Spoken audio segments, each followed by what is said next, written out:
Next up, we got worst ever. Let's get it. But bro, can somebody teach me how to fucking aim, please? Teach me how to move my arm. I'm getting sick of getting shit on in COD. Getting sick of not being able to fucking PB at all when I aim train, bro. This shit is killing me, bro. I'm not even kidding. I'm gonna fucking split my shit in half, bro. GTA, bro. Like, shit is annoying. Nonetheless, get to the vid. A 21-year-old student died on April 12, 2015, at approximately 3:25 p.m. in Shrewsbury, United Kingdom. She purchased diet pills online, seeking rapid weight loss. The pills contained 2,4-dinitrophenol, known as DNP, an industrial chemical used in the manufacture of explosives and pesticides. What she did not know was that DNP fundamentally disrupts how the human body produces energy. She swallowed the capsules in the early morning hours, 4 pills at 4 a.m., then 4 more when she woke. Within hours, her metabolism began to accelerate beyond normal limits. DNP works by uncoupling oxidative phosphorylation, the process cells use to convert food into usable energy. Instead of producing energy efficiently, her cells began generating pure heat. There was no way to reverse the process once it started. By mid-morning, she knew something was wrong. DNP poisoning causes the body temperature to climb rapidly, producing symptoms including nausea, vomiting, flushed skin, excessive sweating, rapid breathing, and rapid heartbeat. She drove herself to Royal Shrewsbury Hospital, arriving at the accident and emergency department at 9:56 a.m., still fully conscious and able to describe what she had taken. Doctors immediately recognized DNP poisoning, but they also knew there was no antidote. The medical team worked frantically to cool her. Nah, bro. I'd be fucking I ain't gonna lie. I was inside, I wouldn't, but I would be panicking, bro. Nigga said, so who's gonna tell her? Bro, you know it's over, bro. When the doctor says, oh man, how do I tell you? Like, it's like a certain, they'll say something and they'll tell you like, unfortunately, we cannot help you. I ain't gonna lie, that would actually destroy me from within, man. Down. They packed ice around her body, used cooling blankets, and administered intravenous fluids. Nothing worked. The heat was being generated from within every cell in her body simultaneously, a process that could not be stopped once the chemical entered her system. She initially remained conscious and sent text messages from the hospital writing, "I think I am going to die. I'm so scared." Court proceedings later described her death as most distressing. Her mother stated that her daughter was literally burning up from within as doctors attempted to save her. The hospital staff fought for hours, but DNP poisoning follows an irreversible trajectory. Once the chemical disrupts cellular respiration, the body cannot stop generating heat. Her condition deteriorated throughout the day. Her heart stopped that afternoon. She had essentially been cooked alive, and modern medicine could do nothing but watch. Hallucinogenic gangrene horror. A 22-year-old college student died on May 13, 2011 in Oklahoma, United States. He consumed what he believed was a standard hallucinogenic research chemical at a party near Kanawha. The substance was thought to be 2-CE, a synthetic hallucinogen, but what arrived was actually bromo dragonfly, a compound so potent that a dose smaller than a grain of salt can be lethal. Because the drug was mislabeled, those at the party took doses appropriate for 2-CE, receiving, in some cases, 100 times the normal dose of bromo dragonfly. He consumed the substance on Saturday evening, May 7th. The chemical is...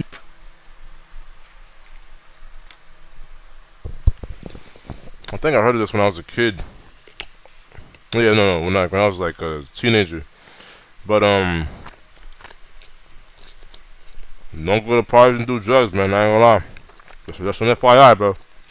Known to cause extreme vasoconstriction, clamping down on blood vessels throughout the body with immense force. The drug's known effects can cause circulation throughout the body to deteriorate. The drug's effects can last not for hours, but for days. He was placed in critical condition and remained hospitalized for 6 days. Bromo dragonfly overdoses are known to cause lack of blood flow, which can lead to tissue suffering from oxygen starvation. At the same time, the drug is documented to produce terrifying visual distortions and paranoid delusions that can continue for extended periods. Victims of bromo dragonfly overdoses experience a nightmare that exists both in the mind and the body. The hallucinations are documented to be relentless and disturbing. Users report seeing things that are not there, hearing voices, and experiencing complete breaks from reality. In cases of severe overdose, medical intervention often cannot reverse the vasoconstriction, as the drug bonds to receptors in the vascular system. Both deaths from the May 7th incident involved violent seizures. Victims' bodies convulsed uncontrollably as their brains struggled against the chemical assault. The documented combination of severe vasoconstriction, prolonged hallucinations, and neurological damage can push the system past the point of recovery. Both victims vomited blood as their conditions deteriorated. The seizures can intensify in bromo-dragonfly overdoses. When the cardiovascular system has been compromised by days of extreme vasoconstriction, it cannot sustain the additional strain. He died 6 days after the party, on Friday morning, May 13th, at Valley View Regional Hospital.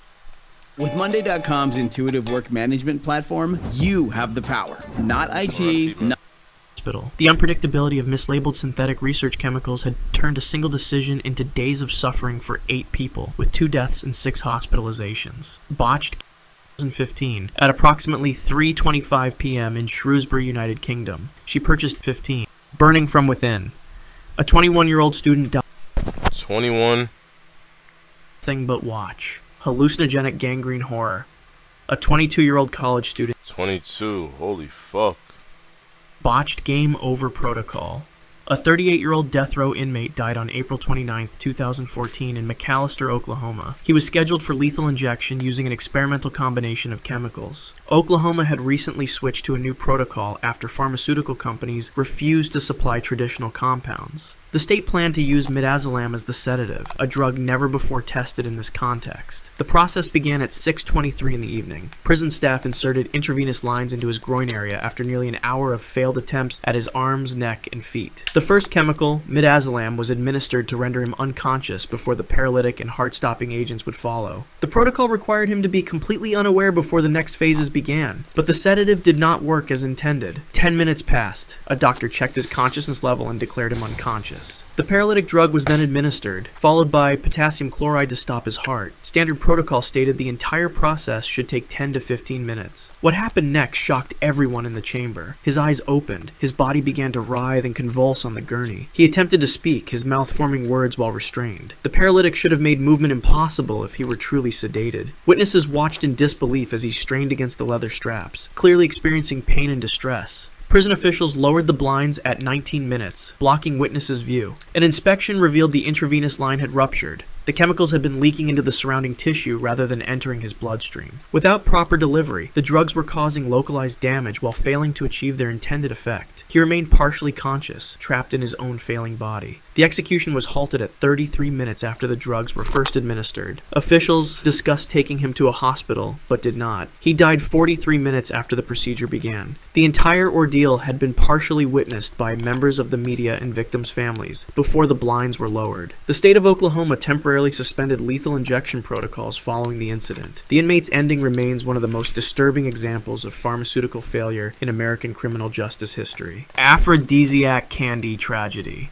A 27-year-old office worker died on April 27, 1954, in London, England. She was an office worker at a chemical manufacturing company. Her manager had developed an attraction to her. On Monday afternoon, April 26th, the manager arrived at the office carrying a box of homemade coconut ice candies, which he offered to her and her colleagues. She accepted one of the pale pink sweets and ate it during her break. So did her colleague. The candy tasted normal, slightly sweet with a hint of coconut. What they could not detect was the presence of cantharidin, a substance extracted from blister beetles. The manager had laced the sweets with a lethal dose of the chemical, historically known as Spanish fly and falsely believed to be an aphrodisiac. Within 15 minutes, both women began experiencing severe abdominal pain. The cantharidin was already attacking the lining of their digestive systems and urinary tracts. The chemical causes blistering wherever it touches living tissue. Internally, their organs were being burned and shredded as if exposed to acid. She collapsed first. Severe pain radiated through her torso. The blistering extended into her kidneys and bladder, causing massive internal bleeding. She took a taxi home, vomiting repeatedly, before her doctor arranged for her admission to hospital. Doctors could do nothing to stop the damage already underway. Cantharidin poisoning has no antidote. The chemical had already bonded to cellular structures throughout their urinary and digestive systems. Their kidneys began to fail as blood filled their bladders. She died in the hospital on Tuesday, April 27th. Her colleague also died that same day. Both women succumbed approximately 24 hours after consuming the poison candy. The The manager was arrested immediately. He confessed to poisoning the candies, believing the chemical would make her attracted to him. He was convicted of manslaughter and sentenced to 5 years in prison. Vending machine murders. A 52-year-old man died on September 13th, 1985 in Tokyo. I heard about this. This dude apparently drank a random bottle on the floor. Like, hello? Japan. He drank from a free bottle of Vitamin C, a popular energy drink that had been placed near a vending machine on September 11th. The bottle had been placed there by an unknown killer exploiting a promotional campaign. What he could not know was that the bottle had been laced with paraquat, a deadly agricultural herbicide. He fell ill and died 52 hours later. The paraquat had caused fatal damage to his body. Paraquat is an agricultural herbicide used to kill weeds. When ingested by humans, it causes progressive and irreversible lung fibrosis. The process, once started, cannot be stopped. There is no antidote for paraquat poisoning. The chemical works by generating free radicals that destroy lung tissue at the cellular level. In paraquat poisoning cases, the chemical accumulates in the lungs, causing them to become rigid and fibrous, preventing oxygen absorption. The body experiences progressive respiratory failure as the lungs lose their ability to function. Patients suffer from increasing difficulty breathing as their Parents of children who play Roblox. If your child was sexually exploited, abused, their respiratory system deteriorates. I watched them boys on Roblox, man. I ain't gonna lie. He was one of at least 12 victims in a random poisoning spree that terrorized Japan in 1985. The first known case occurred on April 30th in Fukuyama, Hiroshima Prefecture. The killer, taking advantage of a buy one get one free promotional campaign by Otsuka Pharmaceutical for Vitamin C drinks, placed poisoned bottles in and around vending machines across western and central Japan, including Tokyo. Victims believed they were finding free promotional bottles when they discovered the drinks. In response to the crisis, the National Police Agency launched a nationwide campaign in late September. Authorities distributed warning leaflets throughout Tokyo and urged citizens to inspect vending machine slots and bottle caps before consuming drinks. Warning stickers were placed on Japan's 5.2 million vending machines. Despite extensive investigation, police were unable to gather sufficient evidence. The case remains unsolved, and the perpetrator was never identified. Strychnine tonic poisoning. A 76-year-old woman died on February 28, 1905, in Honolulu, Hawaii. She was the co-founder of Stanford University and one of the wealthiest women in America. 2 months earlier, she had survived a poisoning attempt in San Francisco when someone laced her mineral water with strychnine. She traveled to Hawaii believing she would be safer there. On that evening, she prepared for bed in her suite at the Moana Hotel. Her secretary prepared a glass of bicarbonate of soda, a digestive remedy she took regularly. She drank the mixture and immediately tasted something bitter and wrong. Within seconds, she knew she had been poisoned again. The strychnine worked rapidly. It blocks glycine receptors in the spinal cord, removing the body's natural brake on muscle contractions. Every muscle in her body began to contract simultaneously with extreme force. Her jaw clamped shut so violently that she could barely open her mouth to scream. Her back arched backward as the muscles along her spine pulled with unnatural strength.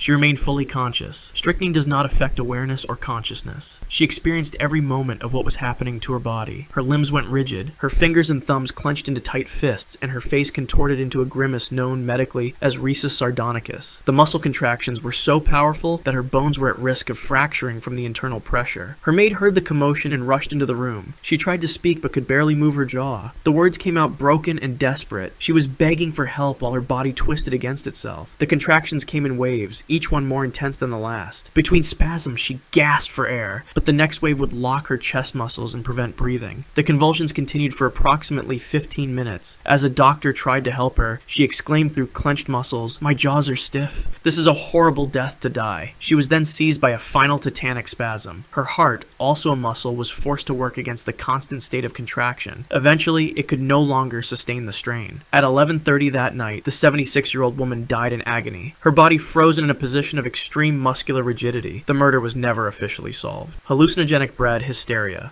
An unidentified man died on August 24th, 1951, in Pont Saint-Esprit. The thing is, when it comes to stuff like that, how could you figure out who the murderer is? Especially if they're poisoning the drink. Like, I don't know how you could ever figure that out, unless on camera. But if he or she or whomever did that, I'm thinking about the past two videos, the past two victims. Like, if he or she did that, it would literally be impossible to catch them, man, unless you see them making the drink. But I don't know. France. He was a resident of the small town in southern France where, over several days, hundreds of people began experiencing violent hallucinations and physical agony. The source was bread from the local bakery, contaminated with ergot fungus. This parasitic fungus grows on rye and contains alkaloids that are chemical precursors to rainbow candy. Residents who consumed the contaminated bread from the local bakery began showing symptoms on August 16th. Within hours, many began feeling a burning sensation in their limbs, as if their arms and legs were on fire from the inside. The ergo-alkaloids cause severe vasoconstriction, cutting off blood flow to the extremities. At the same time, the hallucinogenic compounds crossed into their brains, distorting their perception of reality. By nightfall, the entire town had descended into chaos. People ran through the streets screaming that they were being consumed by flames. Others claimed to see demons and monsters emerging from the walls of their homes. For those hospitalized, hallucinations intensified over the following days. Many believed their bodies were transforming, that they were no longer human. The local hospital was overwhelmed. Doctors struggled to restrain patients who thrashed violently, convinced they were under attack by invisible forces. Some had to be tied to beds to prevent them from hurting themselves or others. Dozens were brought in, but many patients' delusions reached a point beyond medical control. On the night of August 24th, during what doctors called the apocalyptic night, the man jumped from a second-story window shouting, "I am a plane." He fell to the ground and died from his injuries. The night claimed like multiple victims while inside the hospital. Dozens of others continued to suffer from the same contaminated bread. The town's mass poisoning lasted for days, with several more fatalities. It remains one of the most disturbing examples of ergot poisoning in modern history. Synthetic hallucinogen shock. A boy died on December 14th, 2013, in Frisco, Texas. His parents had left town on business, leaving him in the care of his older brothers. That evening, their friend brought over what they claimed was rainbow candy, a well-known hallucinogen with a relatively safe profile. What he actually provided was 25I-NBO-Me, a synthetic compound that mimics rainbow candy's effects. Moral of the story, bro, don't do drugs, bro. 'Cause holy shit, man. Holy shit, man. Also, unless some motherfucker is a scientist, bro, I wouldn't even care if he was a scientist or whatever the hell, dude. Or taking a random drug, a drug that has like, that's potency is like known, that has like high potency. This man said something about bromontine dragonfly, even something less than a gram of salt. Nigga, a gram of salt, bro? What the fuck? Like a gram of salt is deadlier and all that, etc. I'm like, bro, no, dude. I'm hearing about a lot of these motherfuckers is dying from things in which they weren't even informed of. It's crazy, and given that this is a kid who's about to take this, I'm pretty sure the older you are, the older you are, is your immune system weakened or strengthened?